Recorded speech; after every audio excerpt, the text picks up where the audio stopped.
कि जिस तरह की जंग अभी चल रही है, एक तरफ से ड्रोन और मिसाइलों से हमला हो रहा है, दूसरी तरफ फाइटर जेट्स हैं, हाई एंड के फाइटर जेट्स हैं जो ईरान के अंदर लगातार बमबारी कर रहे हैं और उनके ठिकानों को, जहां पर उनके आर्सेनल्स हैं, जहां पर उनके मिसाइलों का स्टोर है या फिर उनके ड्रोन के स्टोर है, उनको टारगेट करने का दावा किया जा रहा है। अभी तक आप अमेरिका का अचीवमेंट क्या देख रहे हैं? अमेरिका और इजराइल ने कितना अचीव कर लिया ईरान के अंदर? देखिए, as per the original plan, जो मुझे लगता है जो उनका ओरिजिनल प्लान था, जिसमें ट्रंप ने बोला था कि 4 दिन की लड़ाई ये मैक्सिमम चलेगी, उसमें बेसिकली यही था कि पहले दिन वो लोग सिविल और मिलिट्री इंफ्रास्ट्रक्चर और लीडरशिप को टारगेट करेंगे, उसके बाद 2-3 दिन और तक वो IRGC को ख़त्म करने की कोशिश करेंगे और उसके साथ ज़मीन पे एक सिविल मूवमेंट जनरेट करने की कोशिश करेंगे ताकि वो रेजिम चेंज की तरफ चला जाए। पर वो प्लान एक्चुअली बिल्कुल ही फेल हो गया। ये तीनों बातें फेल हो गई। ये तीनों बातें नहीं फेल हुई। तो फर्स्ट पार्ट तो ओवर हो गया बिकॉज 48 की जो उनकी लीडरशिप खत्म कर ली, वो बिल्कुल खत्म हो गई। सेकंड पार्ट में अभी वो चल रहा है, IRGC के ऊपर वो कॉन्सेंट्रेट कर रहे हैं। IRGC ने स्मार्ट मूव किया है, instead of concentrating at one place वो बिखर गए हैं सब सारे उसमें। और अब आप इमेजिन कर लीजिए 1.65 मिलियन स्क्वायर किलोमीटर का एरिया है ईरान का। अगर सब जगह, इसीलिए आज के न्यूज़पेपर में आप भी चला रहे हैं कि 153 ऑड सिटीज पे स्ट्राइक हुआ है, बिकॉज हर सिटी में IRGC का हेडक्वार्टर है और हर जगह पे खबर ये थी कि जो वो 31 यूनिट्स में स्प्लिट हो गई है IRGC और सारे जितने भी प्रोविंस है वहां से 31 प्रोविंसेस हैं, वो 31 प्रोविंसेस में है। लेकिन आप ये मान के चलिए, बासिज और IRGC तेहरान के, ईरान के हर छोटे शहर, हर छोटे गांव में उनकी प्रेजेंस है। तो इस तरह से उनको जो निकालने का जो प्लान था वो एक्चुअली मुझे फेल होते हुए दिख रहा है। और उसी के कारण अभी जो ईरान की जो काउंटर स्ट्राइक की एबिलिटी है वो इसी के कारण चलती आ रही है। तो मोटा मोटा यदि बोला जाए तो ईरान, जो US और इजराइल का जो first part of the plan है वो सक्सेसफुल रहा है, परंतु जो second part of the plan है, जो मोर इंपॉर्टेंट है ताकि लड़ाई बंद हो जाए, वो फेल हो गया। तो एक और बड़ी खबर जरा दर्शकों को बता दें, तेहरान में अमेरिकी हमले से भारी तबाही हुई है। तेहरान के आजादी स्क्वायर के पास ये बमबारी की है। मेहराबाद में जो एयरपोर्ट है उसको टारगेट किया है। इसके अलावा जो आज़ादी स्क्वायर है, एक बहुत खास इमारत तेहरान की और ईरान की जो सिंबल है, ईरान की पहचान है वहाँ की, आज़ादी स्क्वायर, वहाँ पर यह हमला किया है। कुछ आप तस्वीरें देख रहे हैं, लोग जख्मी हालत में दिखाई दे रहे हैं। कई गाड़ियों को नुकसान पहुंचा है जो उस रास्ते से गुजर रहे होंगे।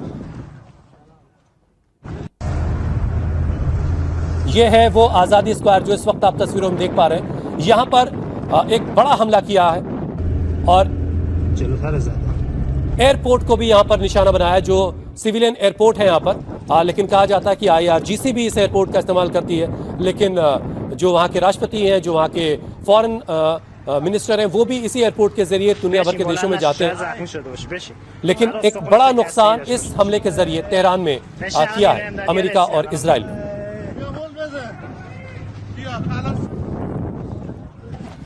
काले साहब, ये इस तरह के जो तमाम हमले हो रहे हैं, एयरपोर्ट्स को नुकसान, तमाम launching pads, launching sites, drone के डिपोज, मिसाइलों के डिपोज, इसमें कितनी कामयाबी अभी तक आपको लगता है अमेरिका को मिली है? क्योंकि ईरान तो पलटवार लगातार उसी इंटेंसिटी के साथ कर रहा है। देखिए, जंग के जो जिस तरीके से चल रही है उससे लग रहा है कि कामयाबी तो उनकी धीरे धीरे बढ़ रही है, परंतु अभी पूरी कामयाबी नहीं मिली है।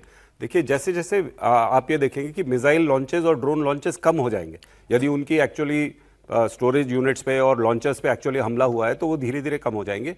परंतु ये एक अटकल और भी लगाई जा रही है जो बड़ा स्टैंडर्ड है, करेक्ट भी है उसको लगाना, कि ईरान जानबूझ के जो है वो अपने कुछ वेपन्स प्रिजर्व करके रखा हुआ है। तो अब देखिए, ये इस समय का हिस्सा है वो। हाँ, पर ये ना इस समय मेरे को कहना बहुत मुश्किल है कि क्या एग्जैक्टली हो रहा है, because we have no intel, हमें कोई इंटेल नहीं है, हम केवल न्यूज़पेपर रिपोर्ट्स पे जा रहे हैं। और मेरा बार बार ये कहना है कि वेस्टर्न मीडिया जो है अपनी साइड ऑफ द स्टोरी तो बहुत पब्लिसाइज करता है, परंतु ईरान की तरफ से क्या सक्सेसेस हैं ये बिल्कुल पब्लिसाइज नहीं होती हैं। तो इसलिए हम इसका पूरी तरह से आंकलन एकदम से ना बैलेंस्ड आकलन नहीं कर सकते।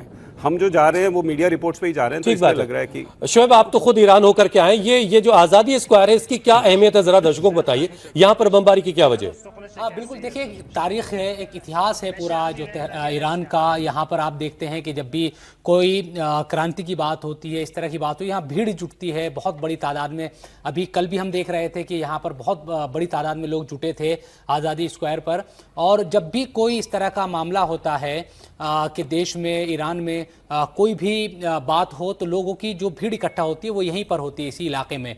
तो ये एक सिंबॉलिक भी जंतर है। मंतर है हिंदुस्तान, हमारे दिल्ली का है। जंतर ठीक मंतर है। को हम कह सकते हैं नहीं, एक तारीखी जगह है, एक ऐतिहासिक जगह है ये तेहरान की। और जो एक बात कही जा रही थी कि वेस्टर्न मीडिया की एक बड़ी खबर आ रही है, जरा वो दर्शकों को बता दें। तेहरान के मेहराबाद एयरपोर्ट पर भी इजराइल और अमेरिका ने हमला किया है। एयरपोर्ट पर अटैक हुआ है, IRGC के ठिकानों को भी निशाना बनाया गया है। इससे पहले कि मैं हमारे साथ जो एम्बेसडर साहब है, फॉर्मर एम्बेसडर JK त्रिपाठी साहब, लेकिन उससे पहले जरा संदीप साहब, आप जाहिर है कि जो इतने सामरिक ठिकाने, जितने भी एयरपोर्ट्स हैं, उन सब जगहों को टारगेट किया जा रहा है। तो ये बड़ी खबर इस वक्त की हम आपको बता रहे हैं। इजराइल और अमेरिका ने मेहराबाद एयरपोर्ट को टारगेट किया है और IRGC भी यहां से ऑपरेट करता है, ये भी दावा किया जा रहा है। और इस एयरपोर्ट को भारी नुकसान पहुंचाया है इजराइल और अमेरिका ने इस बमबारी के जरिए। धुएं का गुबार उठता हुआ इस वक्त आप देख रहे हैं स्क्रीन पर।